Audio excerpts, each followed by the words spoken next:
Okay, looks like it's just me and you, Trish.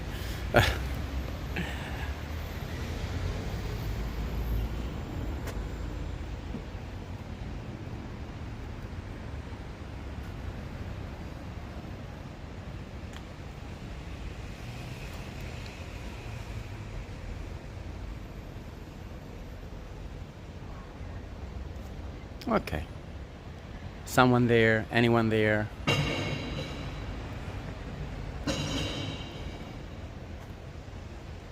Because I see a few people connected, but nobody's in the chat. Maybe Anne. Okay, Anne, you're here too. Okay, so you're here, guys. So I will officially start the tour. Okay, say stay waiting. Okay, cool. We'll start no matter what. On the dot. So welcome to Rome. Welcome to YouTube. This is Rome with Adri in this case, but on Wednesdays with Miki as well. You can interact with me, of course, during the tour if you have some questions, any curiosity that you may have. Did I see a shooting star? Did I just see it? No, maybe, I don't know. We'll see. Anyways, so the tour today will be our series of fountain, which already it's a part 3. Some fountains and many monuments in Rome are actually closed at the moment because of the Jubilee. We have already explained what a Jubilee is, but we'll just say it again. A Jubilee year is a sacred year, is a holy year.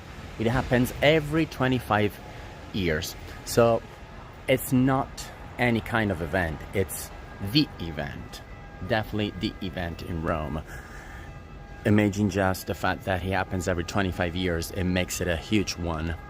And so last one was in 2000 with Pope John Paul II. Next one will be with Pope Francis next year. It's basically the year when man reconnects to God. And in that occasion, they will open this holy door of the Vatican and of all the major basilicas after 25 years. After the 2025 will be over, they will seal the door again and they will reopen it in 2050. So as you may guess, it's a big event. Everyone is waiting for that door to be open again, and that's why Rome is undergoing a lot of works, and because they're restoring everything. So probably this is not the moment to visit Rome because everything is under restoration, but next year will definitely be the year. Huge events and everything will be restored and working, so that would be perfect. Hello, Lena. By the way, since Lena is here, let's remind everybody that my tours are sponsored on my personal Facebook page, of course, Miki and Adri Travels, but also on Going Places Virtually and Virtual Tours and Travels. Those are the places. And of course on YouTube, so make sure to subscribe to this channel and also to click on all the bells of each video. There's a little bell that you can click on. If you click on it, YouTube will tell you, will notify you when the tour is about to start. So it's really important. Also important to subscribe, to like the tours, to comment, to stay active. Otherwise, YouTube will automatically unsubscribe you. What is really also important is that these tours are free, but they are, of course, supported by you. So it's really important that you support the tour through the links that are under this video. There are both PayPal and Buy Me Coffee links. By the way, on that note, I think somebody just, Anne just tipped me, so thank you a lot, Anne, for your support. As I always say, these tours are free, but they're supported by you. The ways to support it are two. Either by supporting with a tip, if you enjoy the tour, if you enjoy the infos, or by spreading the word with your family and friends, because maybe some of you are not able to support the tour financially, but if you call more people will get to the tour, and those people will get more people, and in that way we'll get more viewers, so that even if you have problems like supporting financially, you can bring other people that maybe can support. Okay, it's really important that you do this. I've been saying that a lot. I know that I posted the other day that our cooking tours will be probably get to an end at the end of August, because unfortunately they're not we're spending more for the ingredients compared to what we get in return, and unfortunately we can't go on like that. I mean, it's unfortunate. We try it, and we'll try also August, but it's life. So support is important, not mandatory, but important. I will remind you about this also halfway and at the end of the tour, also the tours are regular. From now on, tours will be on Wednesday, cooking, and then we'll have 2 city tours, Friday night, today, and Sunday at 5 p.m. The time for Friday night will be more or less this one, 10:30 p.m. Italian time. Sunday will be 5 p.m. Italian time, as always, unless there's some special or technical issues and stuff, and then maybe some part of what I'm showing is closed, so I have to maybe move the time. Then you'll be notified on Facebook. Otherwise, the times will be more or less 10:30 p.m. on Friday, 5 p.m. on Sunday, and on Wednesday 8:30 p.m. For the cooking Italian time. Next cooking tour will be Aperol Spritz Gelato. But the big one, as always, that's another thing that you need to keep in mind, is that every first Sunday of each month, it's the big tour. We have a big tour every Sunday or every day, every time. Even this is a big tour, of course. Rome is so beautiful that every tour is big. But the first Sunday is like the special one, so you don't want to miss that. This time we'll go to the Roman Forum for the first time, but we'll go inside. So, of course, it will probably be the toughest tour I ever done until now, probably one of the toughest. You may imagine why. I mean, Roman Forum is like the heart of Rome, so it will be super tough just to give an idea of everything. So, of course, we'll give you an idea. It's impossible to give you the whole detailed info about it, but we'll try. But it's just part 1. Part 2 will be on the first Sunday of September. It won't be about the Roman Forum, but it will be another forum. So don't think that you have to wait until September to finish this this first part. It's just called part 1 because part 1 will be about Roman Forum this Sunday, and in September we'll do the Imperial Forum. Huge difference between the two. A lot of people confuse them. They are more or less in the same area, but Roman Forum is a thing, Imperial Forum is another thing. Okay? Now, I think I've said it all. If I'm missing something, I will tell you during the tour. So if you're ready to start, because I'm ready, we can start this tour at night, which, let me tell you, it's still super hot, but less hot than during the day. Okay, perfect. Pride and Sunday, so we'll meet. Oh, Natasha, okay. Well, remind me again, Germany or Netherlands? What Pride? Let me know. Probably Netherlands, maybe? No, I'm not sure. But good. Have a good day at the Pride. Okay, are you ready? We are ready. I'm ready. Well, let me just tell you that we are in the ghetto. You will probably see some people still, because it's pretty, I mean, it's 10:40 p.m. Some people are dining right there, far in the distance. And this restaurant on the left is still open. Oh, Vancouver, love it. So of course we still see people. Okay, in front of us. Oh, I didn't tell. Well, I'll tell you about the fountains maybe later. British Columbia. Perfect. In front of us, the fountain of the 5 schools, or also the fountain of the whipping. It's not working right now. Generally it is, but at the moment it's not working, but we still appreciate the architecture. It was made by Giacomo della Porta, by the way, and Pietro Gucci. So in 1587, Pope Gregory XIII Boncompagni commissioned the great architect Giacomo della Porta. As we always mention Giacomo della Porta because Giacomo della Porta is basically the one that did most of the fountains here in Rome.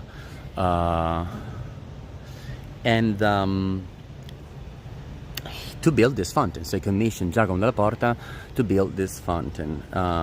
Stonemason Pietro Gucci was called to execute della Porta's design, and he created it using some marble from the temple of Serapis at the Quirinal Hill, where the presidential house is. The fountain, let's talk about the fountain, consisting of this elegant long basin, has 2 steps here to follow the course of the whole main basin, and in the middle of the fountain there's a pillar which supports this white circular basin, on the surface of which are carved 4 masks depicting as many heads of gorgons. Let's take a look at the masks. Just want to show you so I can go. Look how cute. I was gonna say it's cute, but no, really cute. This is the closest.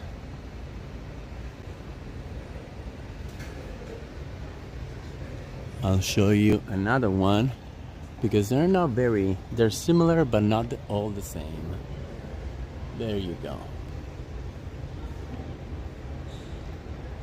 From the Gorgon's mouth, by the way, not now, but from the Gorgon's mouth, generally the water falls into the basin below. So this basin here, which now is empty and has no water, but it's a beautiful fountain, which I can tell it's probably pretty restored. So I'm actually curious why it's not working at the moment.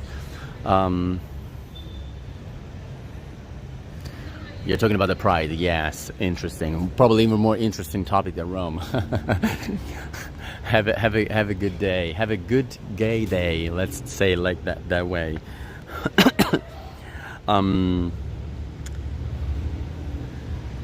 By the way, this basin here decorated with the coat of arms of the Capitoline magistrates of that time.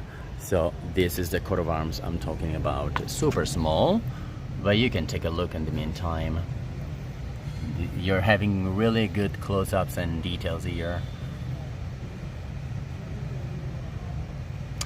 So before, it was actually, the fountain was actually decorated with 2 dragons, and their heraldic emblem of the Boncompagni family. Boncompagni, if you don't remember, was the name of the last name of the Pope. And a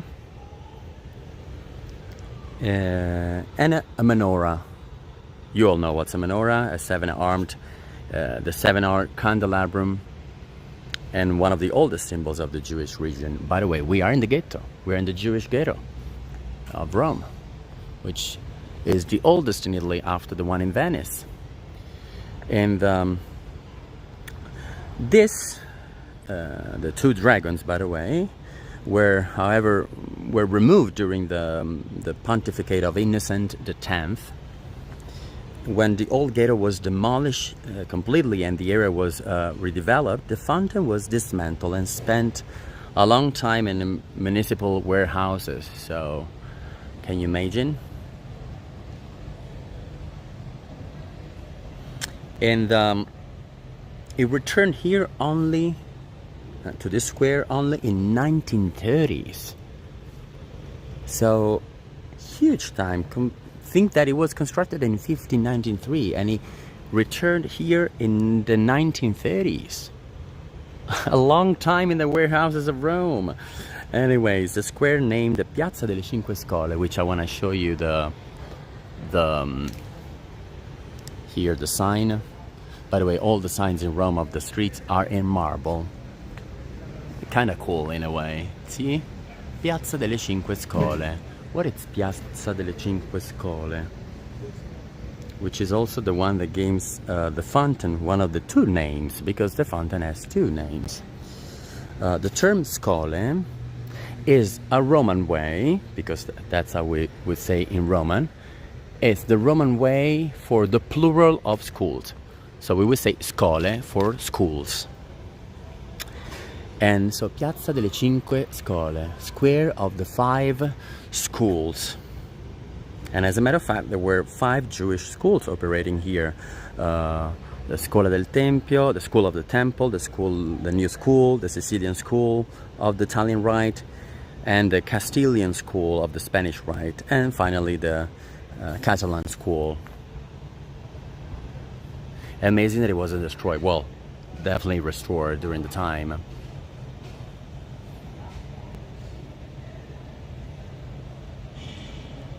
Yeah, I've seen many in Poland actually, and I love dragons. I must be honest, dragons and eagles all over Rome as well. Also because it's the emblem of many Roman families in Rome. So, but as I was saying, as we know, this fountain is also called the fountain of del pianto. What's del pianto? Translates as in of the weeping in English. So this fountain of the weeping, because of the name of the church of Santa Maria del Pianto, Saint Mary of the Weeping, which is right there. Right there. We'll go there so you can take a look.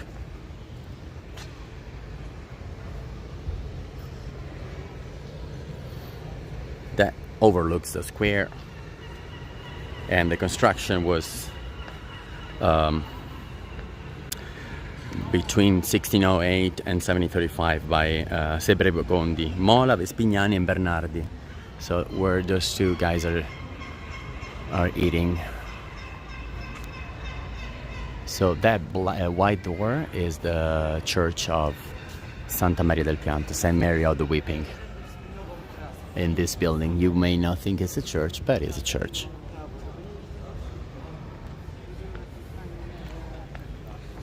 And you see these people are dining here.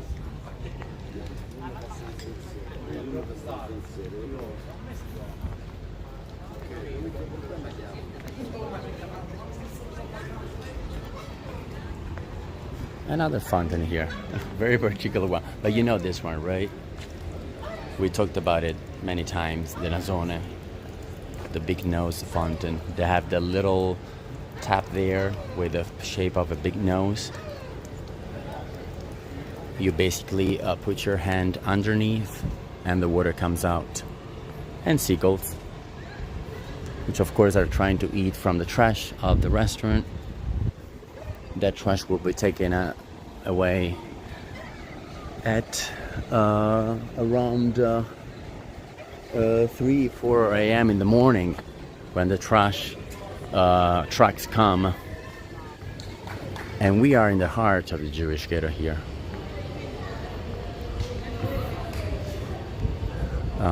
This is the main street of the restaurants. Okay, let me see. Get your water from a runny nose. Does it still work? What does it still work?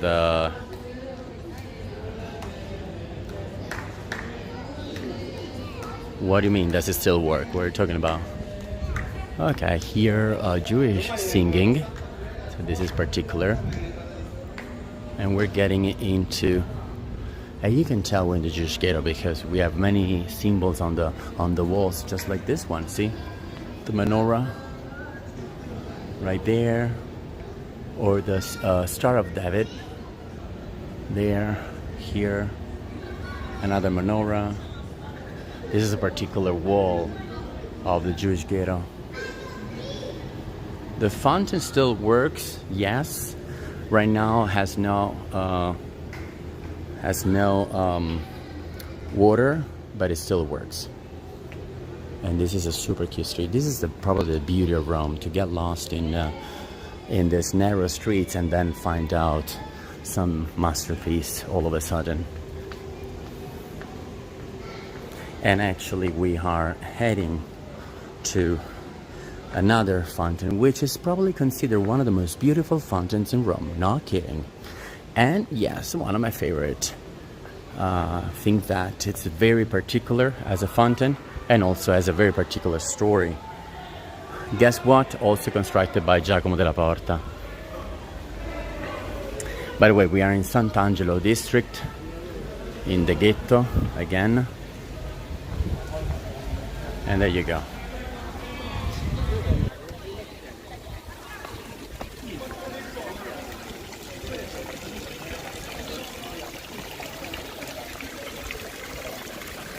Look how beautiful. This is working though.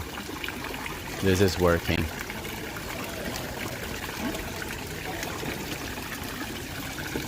This is working.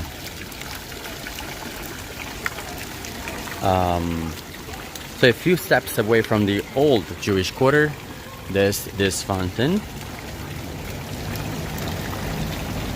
Surrounded by the palaces that once belonged to the noble family, the noble Mattei family, Mattei,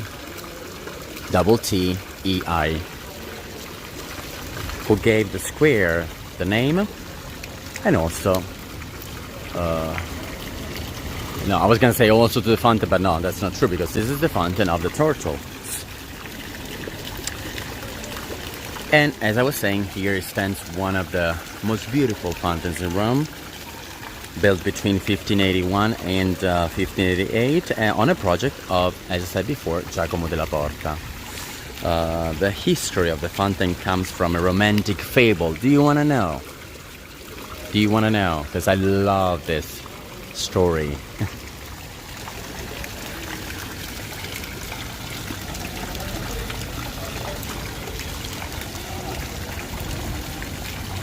It is so pretty, and I'll give you some details. I'll try to get as close as possible. Probably I cannot go over the fence. But this is the best because the light from the back goes onto it, so you can probably see a lot of details. And it's working. Okay, cool. So according to the legend, Duke Mattei from the family, the noble family that every building belonged to here, right? I mentioned it before. So according to this legend, the Duke Mattei, a gambler, lost his entire family fortune in one fell swoop. So the future father-in-law, therefore, refused to give him his daughter in marriage, of course. And in response, the Duke had this magnificent artwork built in a single night. Of course, it's a legend. Who can build a fountain in one night? The following day, it's not over though. The following day, he invited his betrothed and her father to the palace to show them the fountain. And he exclaimed in that occasion, "This is what a penniless Mattei can accomplish in a few hours," meaning in just a night. The marriage therefore took place, but the Duke had a window walled up so that no one could admire the fountain from the palace any longer. Do you want to see the window? That's the window I'm talking about. This one. As you see, it's walled up, so that nobody could actually see the fountain. Interesting, right? I love this story. It's probably one of my favorite of all the fountains. The fountain has a rich decoration in polychrome marble and 4 bronze children. The water is drinkable. Yes, the water is drinkable. And these children are riding dolphins on shell-shaped tanks sculpted by Taddeo Landini. Taddeo Landini, who was a famous sculptor from Florence. And from 1658, they played with the turtles added to the fountain by Gian Lorenzo Bernini, the famous Bernini, but just from 1658. So before it wasn't even called this way. Now let's give it a tour.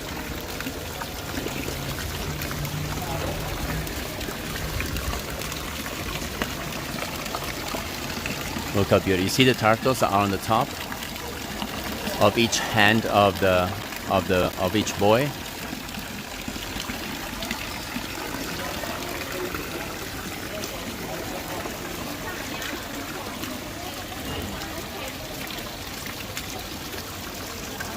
Look how beautiful.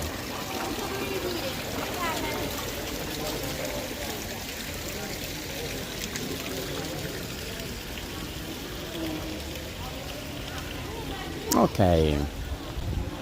Did you like the story? I think it was pretty interesting. Anyways, and now as a halfway stop, which is a big one though, this is a fountain tour, but as promised, we would see Torre Argentina, which is the place where Julius Caesar was assassinated. And I'll tell you more about the place, the area as well. The cool thing about it is that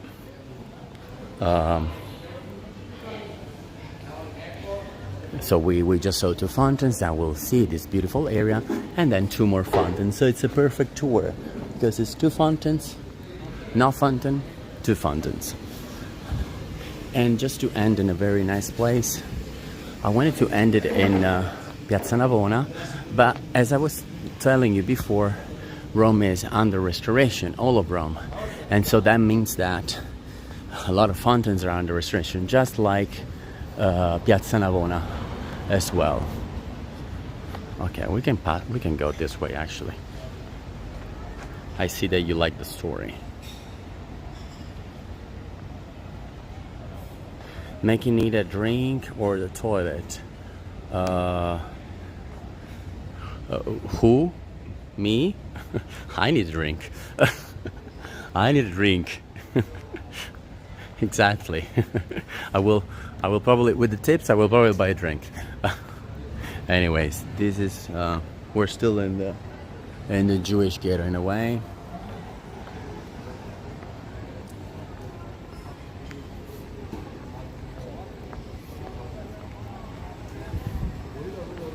And by the way, I didn't tell you that, but probably I did many times. So for those who don't know, oh, the running water, yeah. Yeah. I didn't tell you that Rome has the majority of working and non-working fountains in the world, around 3,000. The curious fact is that they say that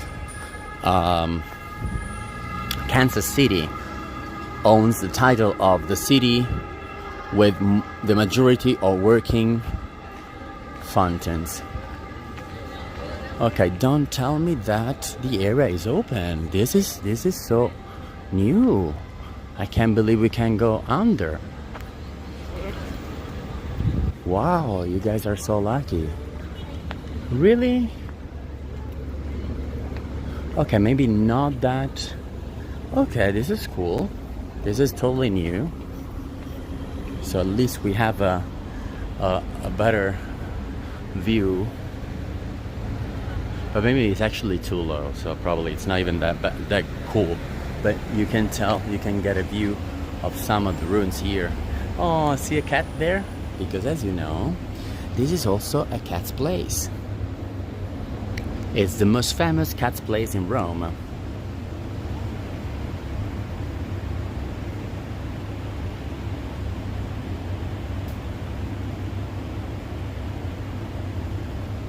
Exactly. Let's meet this crew back also on Sunday, so we even more.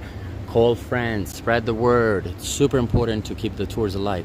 So we have a cat here, if you see here on the left, and one on the broken column. He doesn't even know that he's laying down on the famous Roman column. Already 2 cats here. Beautiful. Anyway, we are in the sacred area of Torre Argentina. in Largo Argentina, where before 1909 a few buildings and a church, the Church of San Nicola de Cesarini, were located right here. So buildings and a church. Maybe we can stop here a little. Probably have a better view. Oh yeah, definitely. Then we'll, of course, we'll go all around. Okay. By the way, what you're seeing right now is temples. I'll give you a more detailed interactive map. Actually,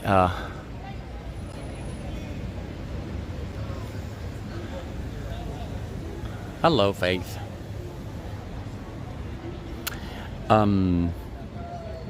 So as I was saying, until before 1909, there were just buildings and a church located here, and they were all demolished to renovate the square.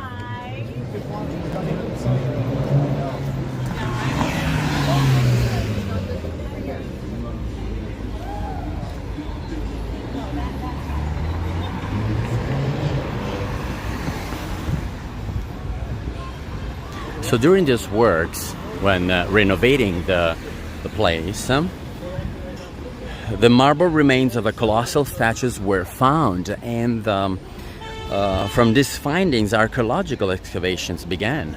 That gave the municipality the reason to excavate.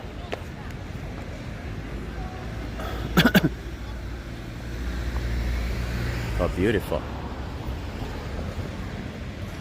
And which brought to light this area that you're looking at right now, and it was inaugurated as Foro Argentina. So another forum, actually. This could be Forum Part 1 in a way.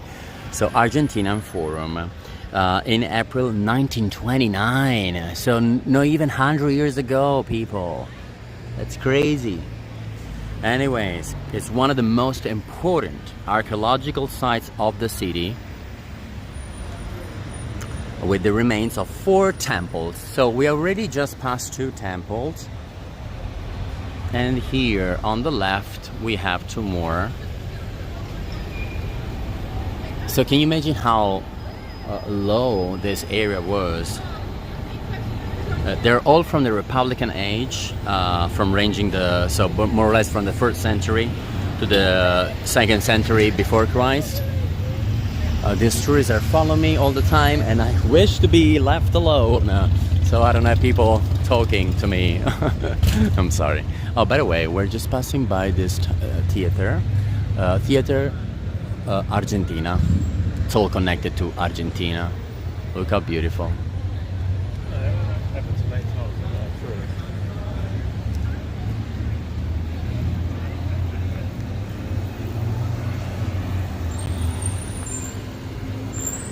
They're commonly, all these temples are commonly indicated with the first letters of the alphabet, since their identification is not completely certain.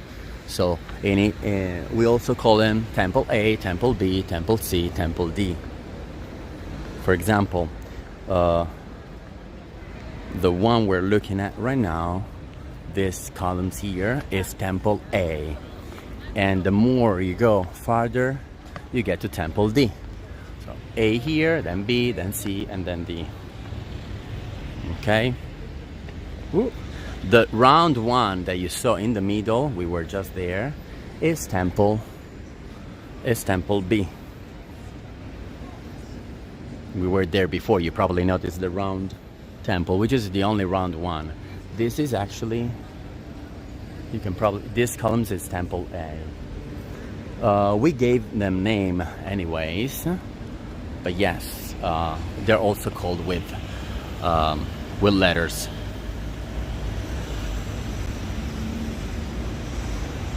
So this will be the Temple of Juturna. Yeah, well, it's a very important area. The square and the site are named after Argentina, but actually after Argentoratum, I'm sorry. Why? Because that was the name of the modern day Strasbourg, where a Roman military outpost was located. Yeah, nothing. tourists just keep following me. Okay, well. And so actually, it's not because of Argentina, as many people would think, but it's because of the city of Strasbourg.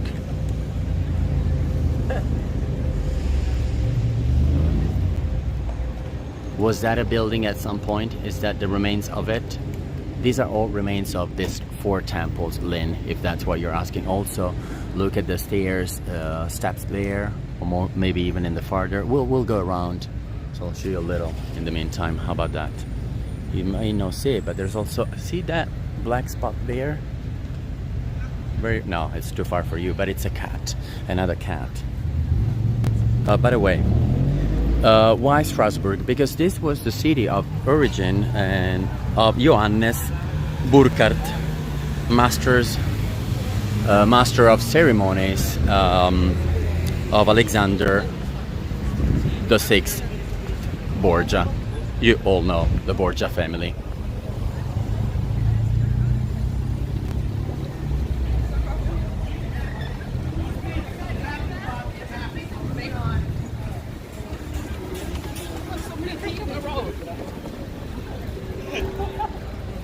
Look how beautiful. So now we see Temple A, and then the round temple there in the middle, Temple B, and then we have C and D.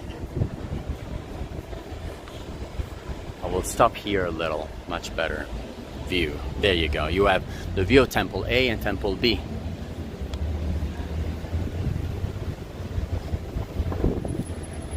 So again, this master called Argentina, the tower included in his palace nearby in Via del Sudario, which was cut off in the 19th century and now is totally unrecognizable. The tower is not the one we see in the square, which is right there. We'll go see it now. In fact, this tower that we see now is a medieval tower that was erected here and was part of a noble house of that time, the family Boccamazzi, and it is called Torre del Papito. I don't know if you see, Area Sacra di Largo Argentina, sacred area of Argentina.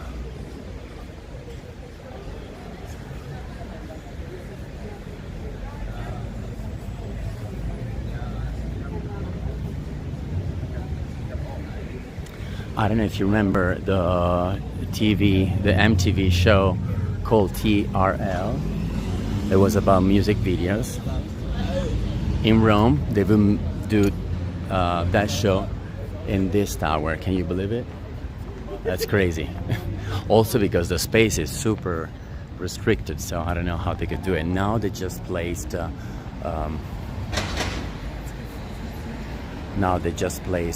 remains. But here they would do the show, the MTV show in Italy. I remember that because the whole square was full of kids coming. See, like this one that is a pilaster capital from the church of San Nicola de Cesarini, a church here nearby. And the tower will just go and tour. Actually, we need to go to the other way, but I want you to see also the tower. This one. We'll go a little farther. There you go. This is the medieval one. Okay. We did the whole tour. There you go, the tower. This was built later, medieval times. And you can probably also take a look at the round temple here, so Temple C and Temple D, the last one.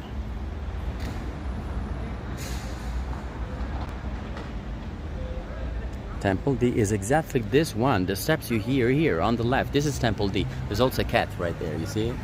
I don't know why cats love this place so much. So, Temple C and Temple D is right next to the walls. It's like totally on the last part of the site. I can't even imagine if they kept excavating what they could find in Rome. Like this is crazy. This is crazy. Seriously.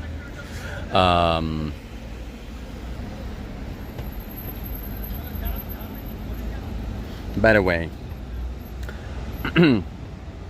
Temple C, which is the one we can see now, it's not this white steps, but the one next, is the most ancient of the four, and it was built on the primitive countryside level between the end of the 4th and the beginning of the 3rd century before Christ, and it was probably devoted to Feronia, the ancient Italic goddess of fertility.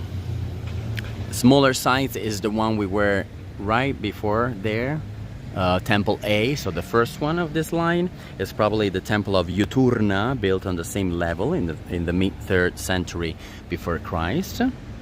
And Temple D, which is the one here, the largest of the four, which doesn't seem, but yes, it is, dates back to the 2nd century BC and was dedicated to Lares Permarini, or according to the other hypothesis, to the nymphs, probably after the devastating fire of 111 before Christ, and which is also the same one that devastated other areas here nearby.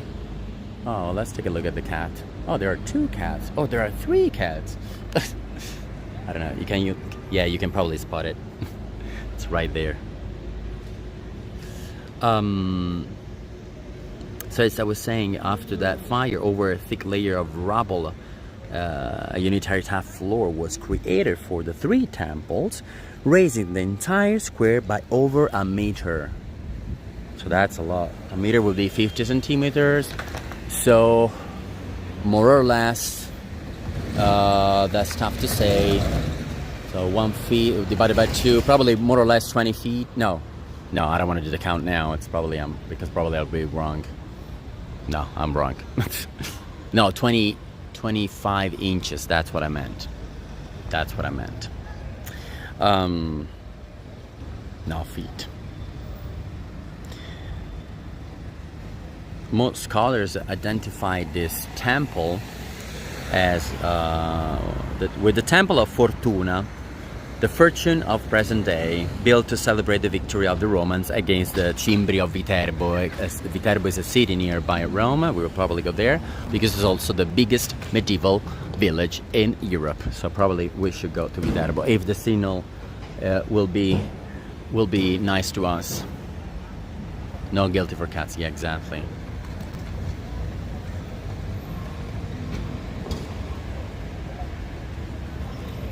Yeah, that's probably that. That's probably why they are there, because they can't be bothered here. Nobody can enter the archaeological site.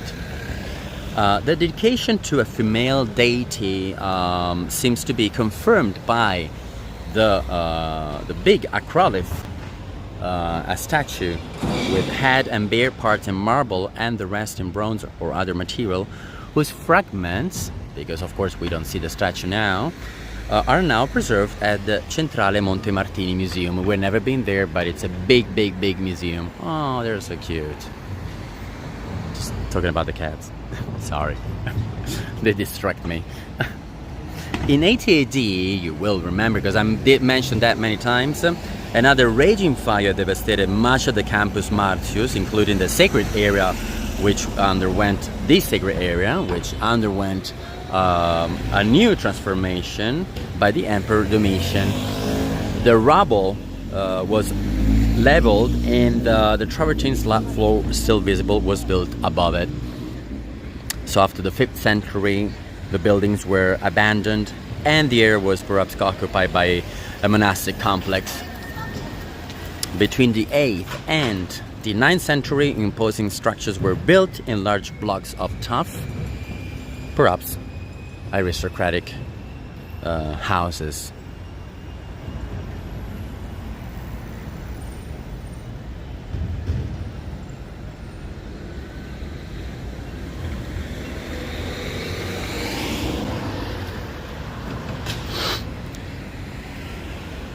The Temple of Fortuna, by the way, which I mentioned all now, is Temple B, is the round one you see there in the middle.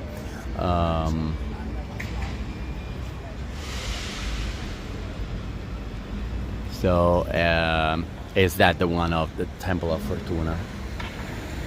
Now we need to go that way, so we'll probably go back this way. Yes, much better. And I'll give you a look of the Temple of Fortuna again.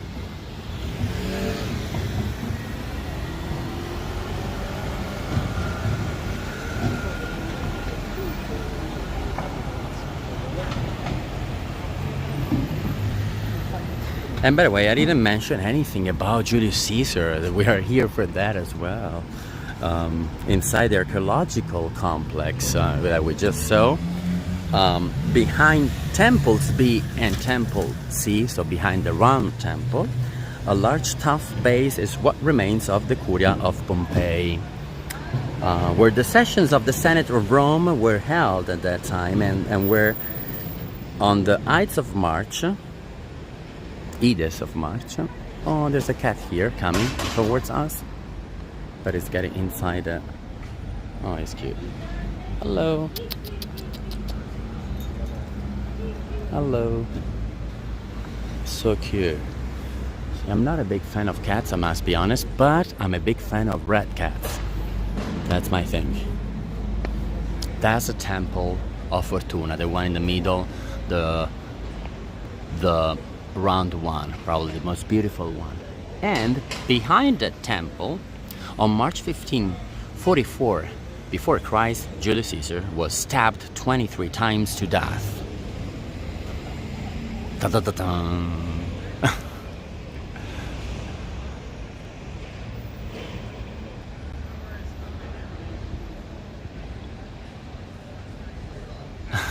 A luxury bed.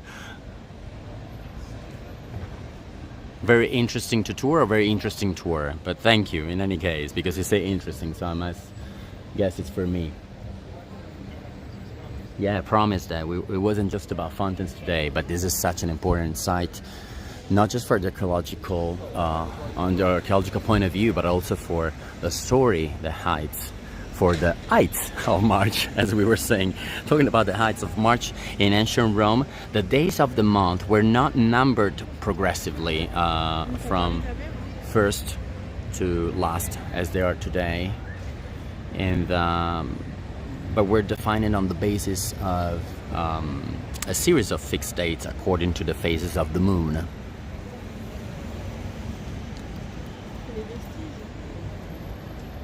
So Aidus in Latin, idus, I-D-U-S, was the name given to the days in the middle of each month for the Roman calendar, This custom was lost when the calendar became solar following the reform instituted by who? Julius Caesar. So, Julius Caesar himself.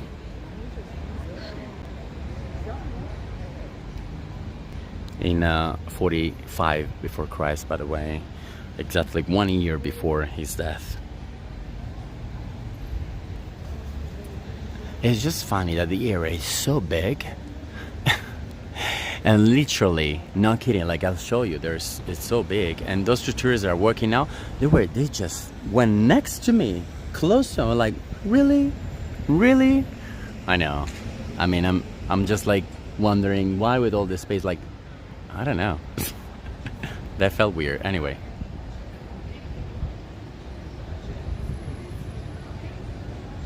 Oh, for me too. Thank you. Thank you, thank you, thank you. Allora, now, since we discovered the place where Julius Caesar was stopped 23 times, now we'll head to our third fountain.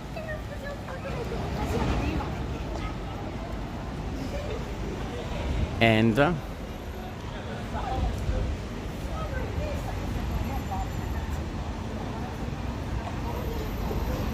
look at what it says here. See? It says, please do not leave cat food at the entrance to the sacred area. Oh, here. It's a cat area. That's crazy. Anyways, if you want to come here, I'm just reading now because they change time all the time. Opening hours from Tuesday to Sunday, Summertime, 9:30 a.m., 7 p.m. Wintertime, 9:30 a.m., 4 p.m. Last admission 1 hour before closing time. And free admission for MIC card holders. I have the MIC, so it's free. Oh wow, I didn't know. Oh wow. See, maybe we can do a tour inside.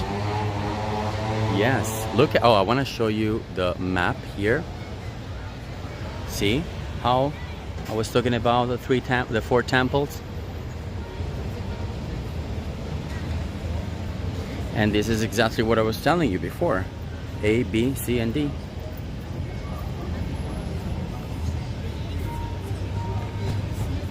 We also have other places that probably we can explain more during the tour, if we do a tour inside. Also, this is in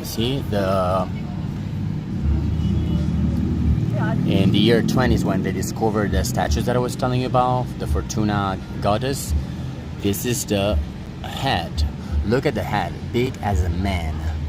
So that's huge. Very interesting.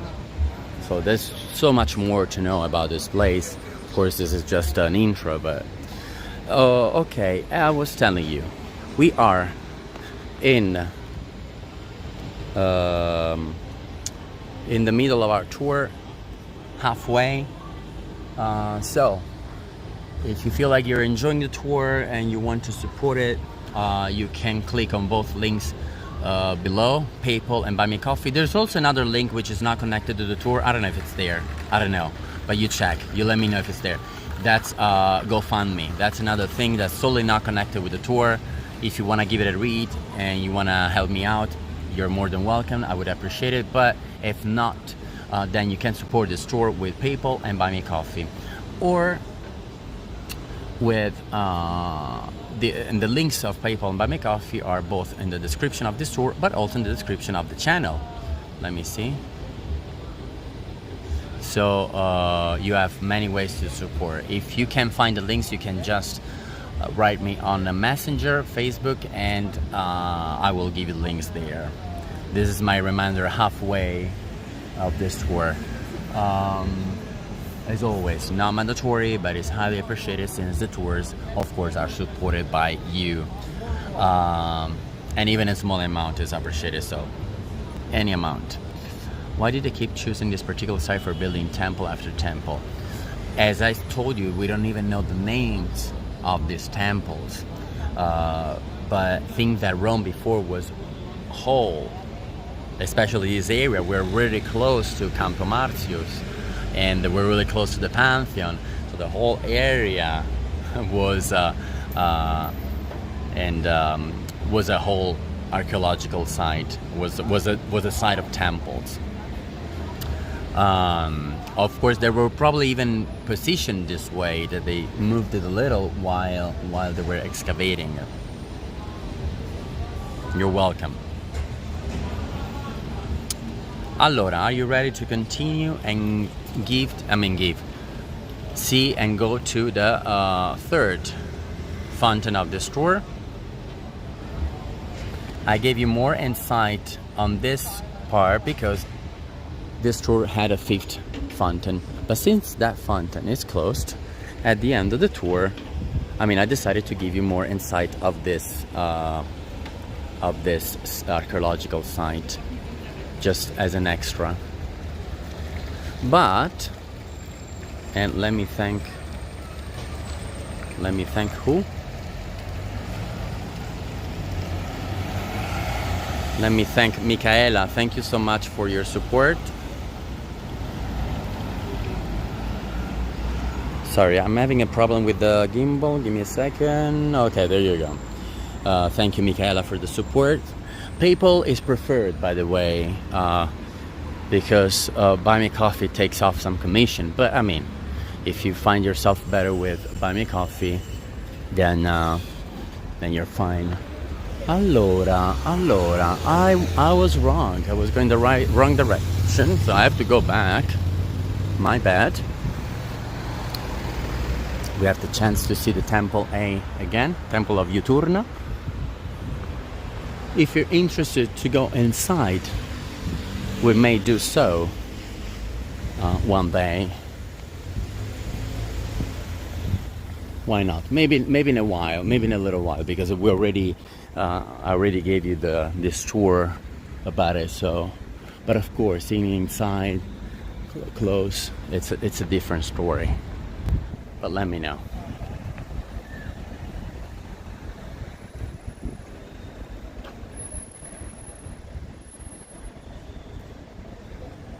By the way, I'm sure you're all watching the Olympics, right?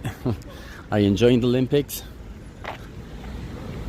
I'm crossing the street. I don't even know why, because I don't need to cross the street. Well, I crossed it again. Okay, so now we're heading to another another fountain.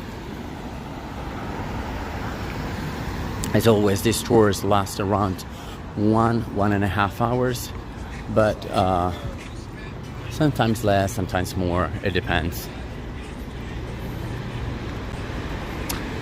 But we should be fine around, it's already 1 hour, but we'll be here for 20 more minutes.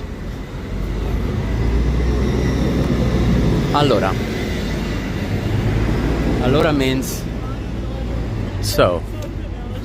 And it's probably the most famous Italian word, together with pasta and mozzarella, and yeah, those ones. We say allora all the time.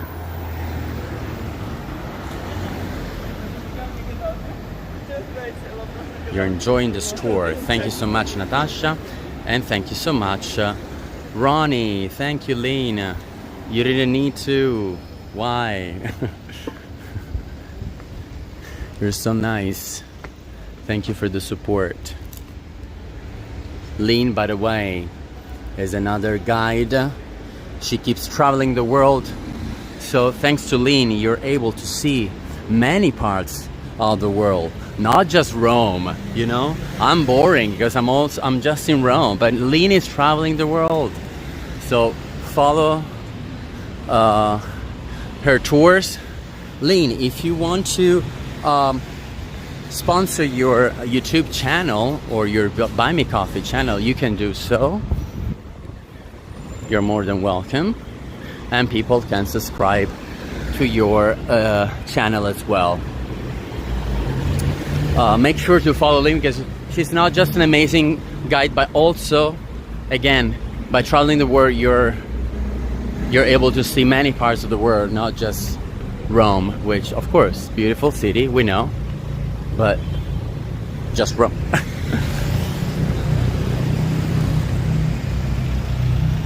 Allora, almost here. We're about to head to the fountain of Sant'Andrea della Valle, called like that because of the church in front, which is Sant'Andrea della Valle, so St. Andrew's of the Valley. But we'll focus more on the fountain, also because the church is closed. So of course I'll give you the look, a glimpse of the church, which is this one, by the way, but we'll go farther. But mostly we'll talk about the fountain, and we'll find out if it's working or not. Let's cross. Oh, there's a gelato place. I should come after, but a huge line though. Huge line.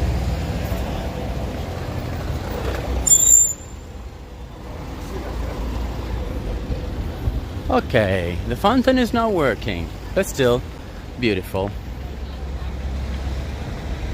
And it's just beautiful with the view of the... Okay, first curious things which nobody notices, but I will give you this little curious fact.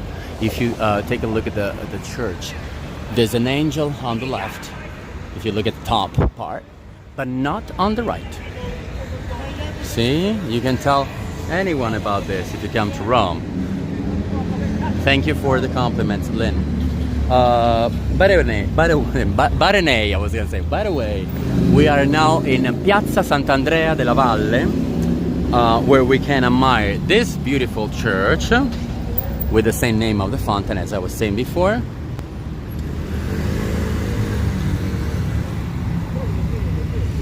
And sorry, I was getting distracted because the girl was almost getting hit by a motorbike, so that got me a little distracted. My bad.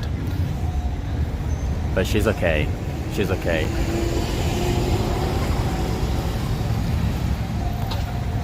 Ronilyn. My bad. Yes, I will do gelato definitely after. Okay, it is a minor basilica. Let's talk about the church as well a little, just since we're here.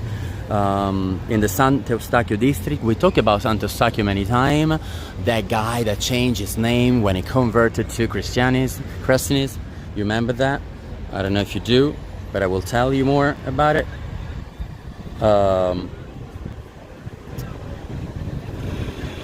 The Sant'Eustachio, if you remember, was named Placidus. Then he converted to Christianism, and he changed his name to Sant'Eustachio. Why? Because during a hunting, this is a nice story. I want to give you this part, even if we'll probably go to the area of Sant'Eustachio once, and we'll do a tour about it, where also the best coffee of Rome is. During this hunting, he sees a deer with a cross in between his... Oh, I love this light. The bus can stay here. Thank you. A cross in between his horns. Its horns. And Jesus Christ on the cross. I don't want to sound anti-Christian, but maybe he drank a little. Maybe. Who knows? Maybe it was a little high. I don't know. We'll see. But no, just kidding, of course. Just trying to make the tour a little funnier. But of course, during his hunting, he sees this vision of a deer with a cross in between the horns. On the cross, Jesus Christ. And so he wanted to change his religion to Christianity, and called himself Sant'Eustachio, from his real name, Placidus. And that's why, since we're really close to Sant'Eustachio Church and also Sant'Eustachio Coffee, Sant'Eustachio area, this whole area is called Sant'Eustachio District. So that's why we are in Sant'Eustachio. It is the general seat, by the way, this one church, for the religious order of the Theatines. So it sounds like tagliatelle. Theatines. Sorry, that's my bad. And the work initially started around 1590, so at the end of the 16th century, under the designs of Giacomo della Porta again, and Pier Paolo Olivieri, and were started in 1608, maybe a little N, and by Carlo Maderno. The interior of the church, which is beautiful, by the way, and I think I showed it inside at some point during our Ego tours, or maybe for some special members. I remember it was a special perk. Yes. Let me go give you the height as well. The interior was completed in 1650 with some changes added by Francesco Grimaldi. But look how beautiful. It's just so beautiful. You see there's the angel on the left and not on the right. And then here, the fountain. Not working, but still beautiful as the first one, probably similar. Commissioned by Paul V Borghese, Fountain of Sant'Andrea della Valle Square. So, Fountain of St. Andrews of the Valley Square. And designed by Maderno. Built, by the way, in 1614 and placed in the older Piazza Scossacavalli in front of the Campeggi Palace. So it wasn't here before. Residence that time of the Cardinal Scipione Borghese.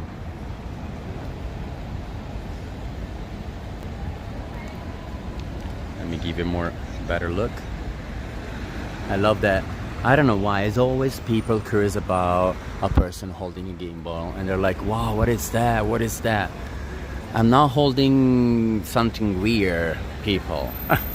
Anyways, the project included a huge quadrangular granite pond that Alexander VI Borgia 1492, 1503, by the way, if you're wondering the time, had place near the fountain of St. Peter's Square and currently situated behind the apse of the Basilica of St. Peter. Instead of this project, the architect built a square plan fountain with arcs of circles inserted on the sides.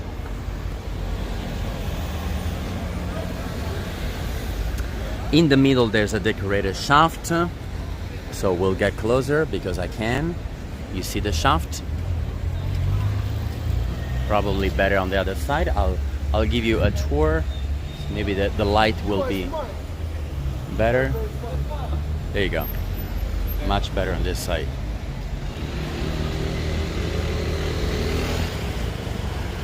And this is the shaft with 4 volutes, and it supports the low and wide circular shaped basin decorated with the eagle.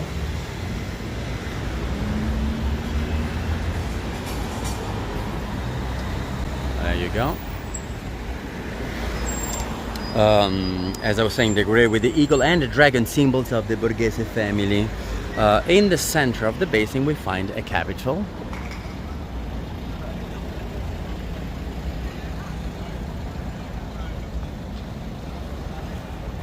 Trying to go a little farther, maybe it's better. Okay. There you go. And when part of the district Borgo called Spina del Borgo was demolished for the opening of Via della Conciliazione. You remember Via della Conciliazione, the one that goes to St. Peter, the Vatican? Well, that one in 1933, I'm sorry. The fountain was dismantled and stored in the municipal depots, and it was then rebuilt here in 1958. Super, I mean, not long ago at all, in the 60s, replacing a few elements and placed in front of the facade of Church of Sant'Andrea della Valle in the square, having its same name. Not working, but still beautiful. Now, I left for the ending the most curious of the fountain. Probably the most beautiful one we've seen today is the one of the turtles. Also, the story that is behind that church, the fountain, is so curious that, I mean, it's so worth seeing it. But all the fountains here either are in beautiful spots or they hide beautiful stories. Now, a lot of people go here. You know what? I'll go in the narrow street. Much better. Why not? So we'll enjoy some new streets. Okay? And the last fountain that we're gonna see, okay, the last had to be the one of the Pantheon, but it's under restoration, so it's basically pointless to go. But if you still want, after the fountain that we'll see now, I can get you there, so we can end the tour at the Pantheon if you want to go to the Pantheon. So you let me know, okay? Just as an extra, because of course that wouldn't be included since it's under restoration. Okay.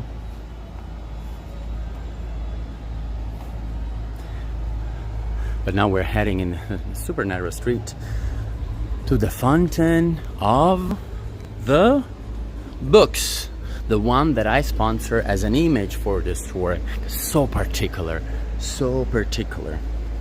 The Fountain of the Books, which is located in Via degli Straderari. That's where we're going. Street of the Straderari, between Navona Square and the Pantheon itself. Okay, that will be our ending then, as an extra, okay? We'll end there. But the last fountain officially will be the one we're about to see now. The fountain was constructed, the one we're about to see, in 1927 by Pietro Lombardi. Now, it's not in this street, but the next one. So bear with me. Oh my God, it's so hot in Rome, even if it's night.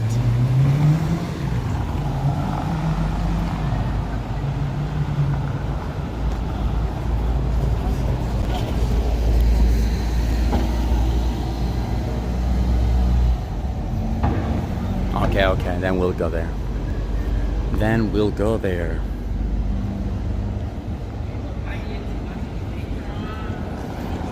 This Strade, by the way, because I mentioned the street where we're going, Strade Street, were the manufacturers of the steel yards. I don't want to talk loud because there's a homeless person sleeping, so even though there's a lot of noise anyway, so. And it's here on the right. We're about to get it there. So the manufacturers of the steel yards, the portable one plate scales with a counterweight, who had their workshop right here in this street. Yeah, we got here. Da, da, da, da. You see it. It's so particular, guys. It's so particular. So from the farther, look how beautiful. This is a picture. This is a picture. Also with the windows. And it's just so beautiful. Looks like a picture. This would be for Poppy. No, for Poppy, sorry. This would be for Poppy to describe the tour, yes, for sure. But for Kathleen to give idea for some sketches. Look how beautiful. Like that. Exactly like that. There you go. So this is the street where the manufacturers were. The fountain of the books is, however, associated, and you may guess why, with the former name of the street. The former name of the street is Via dell'Università. Via dell'Università, University Street. And in fact, here was the ancient palace of Sapienza. Sapienza, for those who don't know, because it's very famous, Sapienza is the seat of Rome's university. It means wisdom. Actually, no, sorry, it doesn't mean wisdom. Sapienza means knowledge. So that's the name for our university. Sorry, sometimes my brain is like too many languages, so I took sometimes to translate that. And then that seat moved later to Trastevere district. So the fountain now is enclosed in this alcove between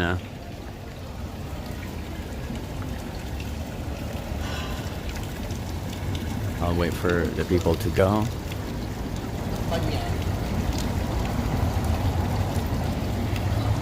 See, when I must tell you, the gimbal has a power. When people see the gimbal, they're like, "Oh my God, sorry, I will move." I love that. Anyways, the fountain is enclosed, I was saying, in an alcove between 4 antique books placed on 2 sides, shelves. Among them, there's a deer head. What does the deer head remind you? Let's take a look at the books. This is working. We're finishing with a working fountain. Look how beautiful the details.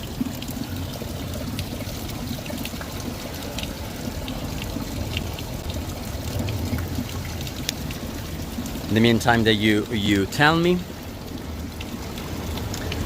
among them there's this deer head which depicts the emblem of Sant'Eustachio district. I told you the story.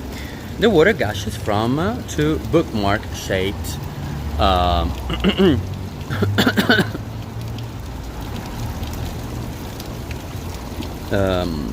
from 2 bookmark shaped spouts and from the upper 2 upper tomes to symbolize that knowledge flows relentlessly from the greatness of books. How beautiful is this?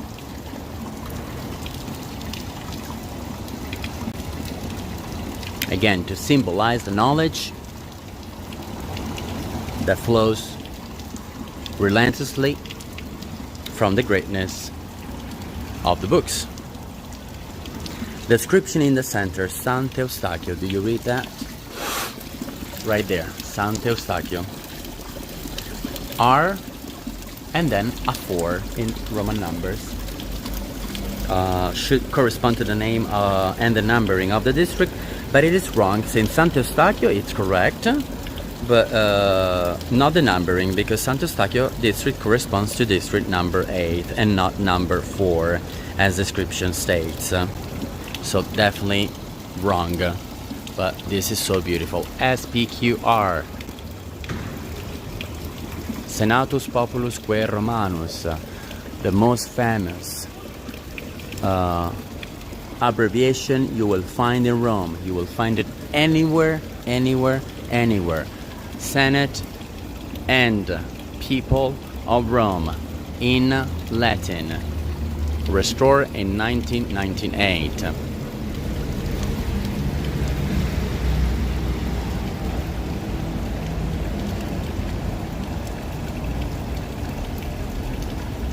Oh, you probably saw something else? I probably guessed what. So you see the gashes, as I was saying? One there, and one from the up. I'm actually thirsty. Let's see if I can.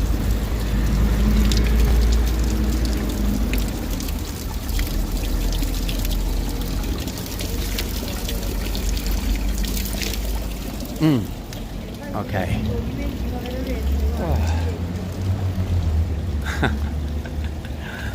Well, the deer is gone. Allora. Now we're about to approach a super huge fountain that is super simple, large basin, nothing to actually declare, but it's really beautiful since we are adding to the fountain as an extra, I promise that. But look, this fountain is so beautiful. It's super simple, but it's so beautiful. I just love it. There's not much to say because it's like super modern in a way. But it's huge, huge. And still in Via degli Straderari. Allora, now we are heading to, Sant'Eustachio. You know, I'm so nice today that I want to show you the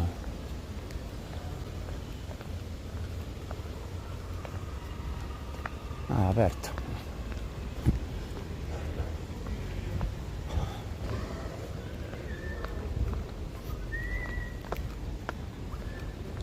This is Sant'Eustachio coffee. As I mentioned before, remember? I mentioned the most famous coffee, and guess what?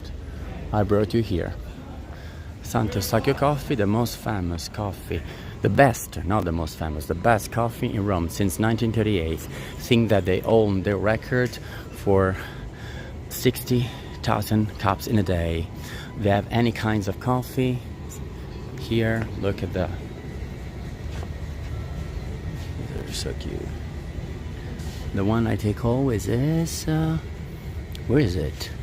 Oh, the last one. I always take Romeo and Juliet, because it's a mousse of coffee with chocolate, cold chocolate and cream, whipped cream. Allora,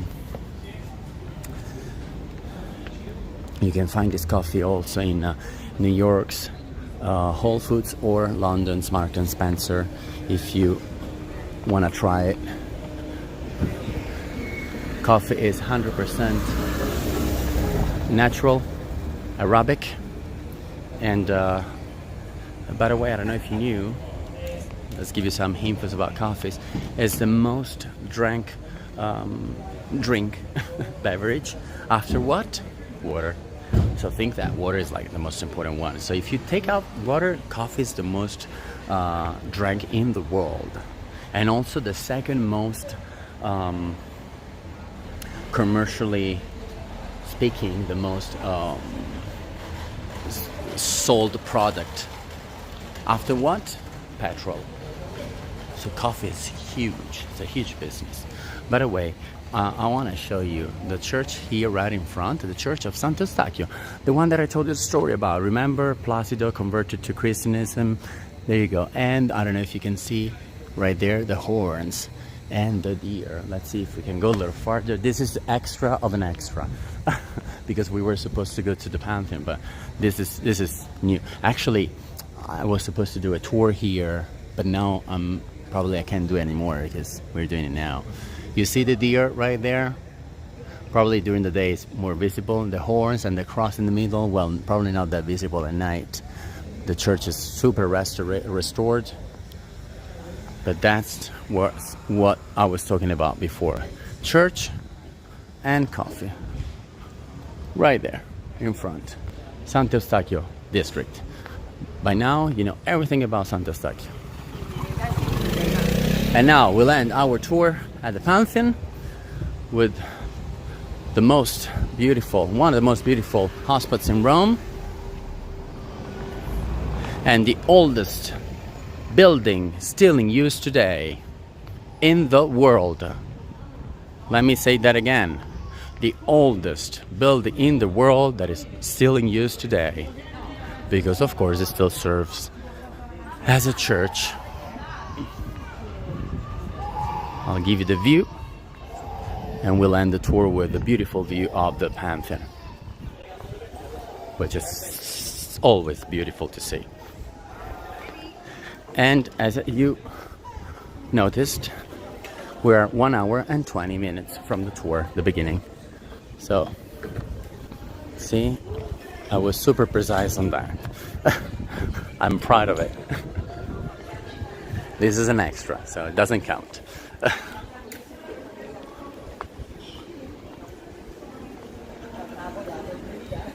See, the fountain is right there in front, but it's under restoration, so it's totally not worth to see.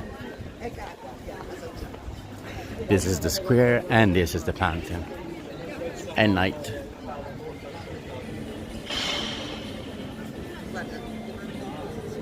Beautiful.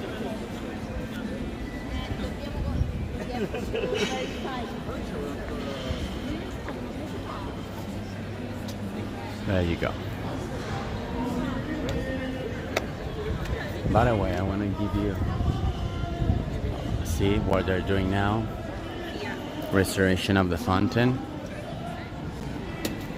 You can't see much, but the fountain is right there.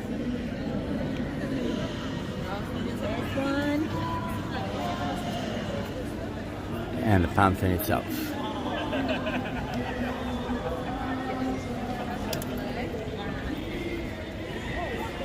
I'll probably get some gelato. I think I deserve it. Even though, let me tell you, gelato got so expensive now. That's crazy. That's crazy, seriously. By the way, I don't know if some of you are planning to come, but like we just had an in-person tour with one of our Voyager from Ego, Francie Palmer. She was with me on Monday. We were showing the Pantheon inside and everything. Look at it. Look at this view. So beautiful.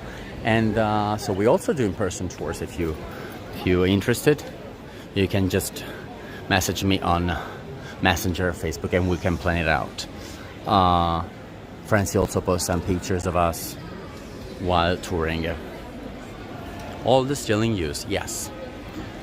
Of course, because it's also the first case of a pagan building transformed into Christian basilica and Christian basilica, and as a matter of fact, it's a church now, so it serves as a church.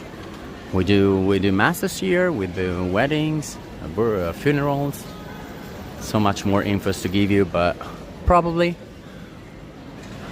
one of the next tours will be the Pantheon. The Pantheon inside, which is a big tour as always, probably the first Sunday of a month. We'll see. Okay, my favorite tastes are mint with chocolate and mint with chocolate again, and mint with chocolate. No, I'm kidding. Mint with chocolate and pistachio. Those are my favorite. So I will probably get that. But sometimes I get some weird new things because now gelato got fancy, so you may find things like, I don't know, gelato made with the seeds of the pumpkin, or wine gelato, things like that. See, Aunt knows. To meet Ego Voyagers, not Ego guys, Ego Voyagers real life. Anyways, guys, this is the end of the tour. Of course, I will give you a last view of the Pantheon. Just a quick reminder that this tour is a free tour. Support is not mandatory, but it's very welcome. Even a small amount is fine. It will be much more appreciated. You find the links of PayPal and Buy Me Coffee in the description of this tour or in the description of the channel. Make sure to subscribe. Make sure to keep active your subscription by liking or comment the tours. It's very important so that YouTube won't unsubscribe you. If you can support, which by the way, I think there's also a link with GoFundMe. If there's not, then never mind. But if there's, you can give it a read and maybe you can support that as well. If not, it's fine.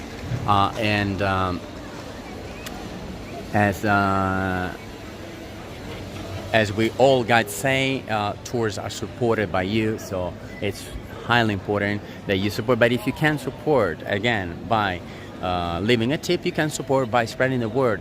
That's super important too. I'm not kidding. I keep repeating that, but I see that our followers and subscribers are getting higher, but super slow, and we need more people to subscribe, because in that way, oh wow, I have wings. I'm an angel. Yay!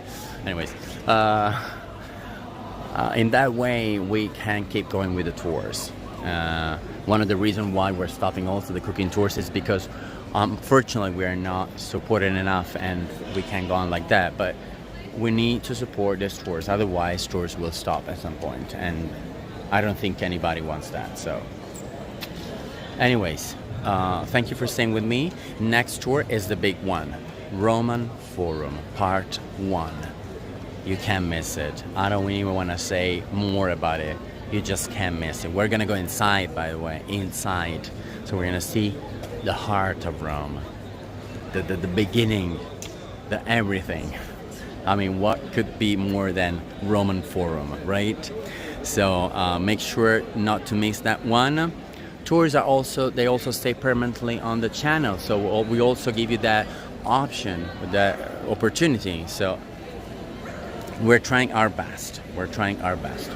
Thank you for staying with me. Last view of the Pantheon, and I'll see you on Sunday at 5 p.m. Italian time, which is 11 a.m. New York time, just to give you an idea. Or 8 a.m. Los Angeles time. Yeah? I know, that's it. Or Miami. Miami would be 11 a.m. Okay, well, thank you, and have a lovely rest of Friday, or maybe you're going out. And this is the Pantheon, people.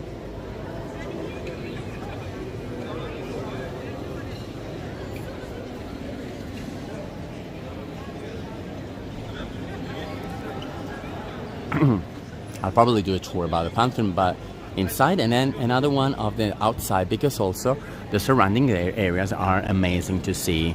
So, but I don't want to spoiler much now.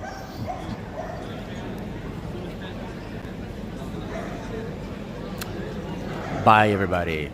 Bye-bye.